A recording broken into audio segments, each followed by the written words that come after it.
بسم اللہ الرحمن الرحیم حامداً و مصلیاً این خان ریسرچ سوسائٹی سے حاضر خدمت ہے آپ کا بھائی مفتی نذیر احمد خان۔ آج کا موضوع ہے نیک اولاد۔ دنیا کی نعمتوں میں سب سے بڑی نعمت اولاد کی نعمت ہے۔ اس کے عظیم نعمت ہونے کی سب سے بڑی دلیل یہ ہے کہ حضرات انبیاء کرام سلام علیہ نے اگر اللہ سے دنیا کی کسی نعمت کے لیے دعا مانگی ہے تو اولاد کی نعمت کے لیے دعا مانگی۔ حضرت ابراہیم سلام علیہ کی دعا بھی قرآن نے نقل کی ہے، حضرت زکریا سلام علیہ کی دعا بھی قرآن نے نقل کی ہے، اور حضرت مریم سلام علیہا کی والدہ محترمہ کی دعا بھی قرآن نے نقل کی ہے۔ اس لیے اولاد بہت بڑی نعمت ہے دنیا کے لیے بھی، کہ انسان کا سب سے بڑا سہارا خصوصاً بڑھاپے میں اولاد بنتی ہے، اور یہ آخرت کے لیے بھی صدقہ جاریہ ہے۔ اللہ کے نبی صلی اللہ علیہ وسلم کا جو ارشاد گرامی ہے، اذا مات الانسان انقطع عمله الا من ثلاثۃ، انسان جب انتقال کرتا ہے، دنیا سے جاتا ہے، تو تین چیزوں سے اس کا رشتہ رہتا ہے۔ ان تین چیزوں میں ایک رشتہ جو اللہ کے نبی صلی اللہ علیہ وسلم نے جس سے رشتہ بتایا وہ اولاد کا رشتہ ہے۔ ولد صالح، صدقہ جاریہ، ولد صالح اگر اس کو صدقہ جاریہ بنا دے تو دونوں ایک ہو جاتے ہیں۔ او علم ينتفع به، یا علم چھوڑے جس سے فائدہ ہو۔ تو اگر لکھی پڑھی اولاد ہو، نیک اولاد ہو، تو پھر یہ تینوں باتیں نیک اولاد میں پائی جاتی ہیں۔ اس لیے دنیا کی نعمتوں میں بھی سب سے بڑی نعمت اولاد کی نعمت ہے، اور آخرت کے حوالے سے بہت بڑا ذخیرہ اگر انسان کے لیے صدقہ جاریہ کی صورت میں ہے تو وہ بھی اولاد ہے۔ مسند احمد کی روایت ہے، راوی ہیں حضرت ابو ہریرہ رضی اللہ عنہ، کہ اللہ کے نبی صلی اللہ علیہ وسلم نے ارشاد فرمایا، ان اللہ لا يرفع الدرجۃ للعبد الصالح فی الجنہ، اللہ تعالیٰ اپنے ایک نیک بندے کو جنت میں بہت بڑا مقام، بہت بڑا درجہ عطا کرے گا، تو اللہ سے کہے گا، فیقول یا رب انا لی ھذی، وہ کہے گا اے اللہ میرا اتنا بڑا مقام، اتنا بڑا مرتبہ کیسے بنا، یہ کیسے مجھے ملا، حالانکہ میرے نیک اعمال تو اتنے نہ تھے۔ اللہ تعالیٰ جواب میں ارشاد فرمائے گا، باستغفار ولدک لک، تم نے اپنے پیچھے جو اولاد کی صورت میں، پوتوں کی صورت، بیٹوں کی صورت میں، پوتوں کی صورت میں، نواسوں کی صورت میں، اور ان کی پھر اولادوں کی صورت میں جو ایک گھرانہ تم نے چھوڑا تھا، وہ اولاد تمہارے لیے، وہ گھرانہ تمہارے لیے استغفار کرتا رہا، اور جس کی وجہ سے آج تمہیں اتنا بڑا مقام اور درجہ جنت میں مل رہا ہے۔ اسی لیے اللہ کے نبی صلی اللہ علیہ وسلم نے دوسری حدیث میں جو سنن بیہقی کی روایت ہے کہ اللہ کے نبی صلی اللہ علیہ وسلم نے ارشاد فرمایا، حضرت عبداللہ ابن عباس رضی اللہ عنہما راوی ہیں، فرمایا ان ہدیۃ الاحیاء الی الاموات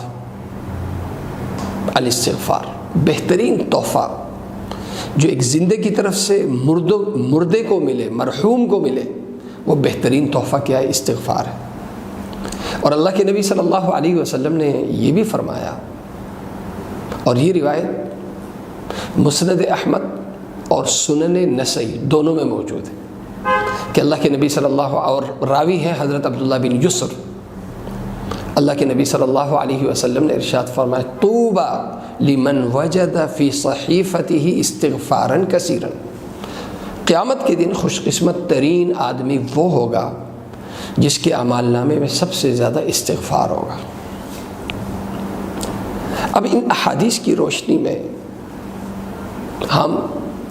حضرت ابراہیم سلام علیہ کی وہ دعا جو ہم ہر نماز کے اختتام پہ پڑھتے ہیں، رب اجعلنی مقیم الصلاۃ ومن ذریتی ربنا وتقبل دعا، اے اللہ مجھے اور میری اولاد کو اے اللہ نماز کا پابند بنا، اے اللہ میری یہ دعا قبول فرما، ربنا اغفر لی، اے اللہ میری مغفرت فرما، میرے والدین کی مغفرت فرما، اور تمام ایمان والوں کی مغفرت فرما، خاص طور پر قیامت والے دن۔ اب یہ مغفرت کی دعا ہے جی، نماز کے اختتام پہ ہے۔ یہ دعا ہم میں سے ہر ایک کرتا ہے۔ اب ہم چاہیں کہ میری اولاد جیسے دنیا میں میرا سہارا، میرا دست بازو، میری یہ اولاد میرے جانے کے بعد میرے لیے صدقہ جاریہ بنے، ایک نہ ختم ہونے والا خزانہ بنے، تو اس کی ایک ہی صورت ہے، جناب رسول کریم صلی اللہ علیہ وسلم کی ایک سنت، اس کو ہم زندہ کریں۔ اللہ کے نبی صلی اللہ علیہ وسلم کے زمانے کی سنت کیا ہے کہ جس طرح مسجد میں مردوں کی صفیں ہوتی تھیں، خواتین کی صفیں ہوتی تھیں، اسی طرح اسی مسجد میں بچوں کی صفیں ہوتی تھی، صف نہیں صفیں ہوتی تھی، پہلے مرد ہوتے تھے، اس کے بعد پھر بچے، پھر خواتین۔ اور باقاعدہ اللہ کے نبی صلی اللہ علیہ وسلم کی سنت، جس کو محدثین کرام، فقہاء کرام اپنی کتابوں میں اصطحاب الاطفال الی المساجد یا الی المسجد، اس عنوان کے ساتھ اس موضوع پہ بات کی جاتی ہے کہ اپنے ساتھ مسجد میں اپنے بچوں کو لانا، یہ جناب رسول کریم صلی اللہ علیہ وسلم کے وقت کی سنت ہے، صحیحین کی روایت ہے۔ اللہ کے نبی صلی اللہ علیہ وسلم کے ساتھ آپ کی نواسی حضرت زینب رضی اللہ عنہ کی صاحبزادی حضرت امامہ رضی اللہ عنہ جناب رسول کریم صلی اللہ علیہ وسلم کے ساتھ مسجد آتی تھی، اور یہ نہیں کہ وہ بڑوں کی طرح بیٹھی رہتی تھی، نہیں، بلکہ اللہ کے نبی صلی اللہ علیہ وسلم جب نماز پڑھتے تھے تو وہ کندھے پہ چڑھ جاتی تھی، کندھے پہ بیٹھی رہتی تھی۔ آپ قیام میں ہوتے کندھے پہ، رکوع میں تو وہ کندھے پہ۔ اللہ کے نبی صلی اللہ علیہ وسلم جب سجدے میں جاتے تھے تو اسے اتار دیتے تھے، جب سجدے سے آپ اٹھتے تھے وہ دوبارہ بیٹھ جاتی تھی۔ نماز پڑھتے تھے تو بھی یہ حالت، نماز پڑھاتے تھے تو بھی یہ حالت۔ تو بچوں کی جو بچگانہ محبوبانہ حرکتیں ہیں، اللہ کے نبی صلی اللہ علیہ وسلم نے وہ مسجد میں برداشت کی، مسجد کا مزاج دینے کے لیے۔ اسی طرح سنن نسائی کی روایت ہے، اور یہ روایت مسند احمد میں بھی ہے، کہ اللہ کے نبی صلی اللہ علیہ وسلم کے نواسے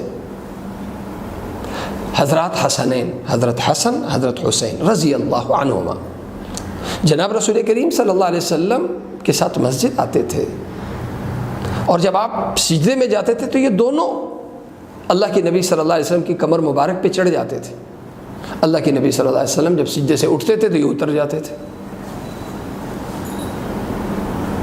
آج یہ سنت ہے ہماری مسجدوں میں، یہ سنت، اس سنت کا احیاء نظر نہیں آ رہا۔ ہم جب آتے ہیں تو اپنے ساتھ اپنے بچوں کو نہیں لے کر آتے۔ ہم ذرا سوچیں، ہم دنیا سے جائیں اور ہماری نمائندگی اس مسجد میں ہمارے بچے، ہمارے بچوں کے بچے نہ کریں تو یہ ہمارے لیے کس درجہ محرومی کی بات ہوگی۔ لہذا درخواست ہے کہ اللہ کے نبی صلی اللہ علیہ وسلم کے زمانے کی یہ سنت آج ہم زندہ کریں، اور اس کا فائدہ کیا ہوگا کہ ہم جب دنیا سے جائیں گے تو 5 وقتہ نمازیں، کبھی کوئی 2 رکعت، کوئی 4 رکعت، ہر رکعت کے اختتام پہ ہر بچہ ہمیں دعا دے گا، بچے بھی دعا دیں گے، بچیاں بھی دعا دیں گی، بچوں کے بچے وہ بھی دعا دیں گے ہمارے لیے۔ تو روزانہ کی بنیاد پہ ہمیں کتنے استغفار ملیں گے، پھر اولاد، اولادوں کی اولاد، پھر اولادوں کی اولاد، تو قیامت تک ہمارا یہ سلسلہ نہیں رکے گا، ایک سنت کے احیاء کی وجہ سے۔ اور وہ سنت کیا ہے کہ ہم اپنے بچوں کو مسجد کا پابند، نماز کا پابند بنائیں، ہم اپنے بچوں کو مسجد کا عادی بنائیں۔ اللہ تعالیٰ مجھے اور آپ سب کو عمل کرنے کی توفیق عطا فرمائے۔ وآخر دعوانا الحمدللہ رب العالمین۔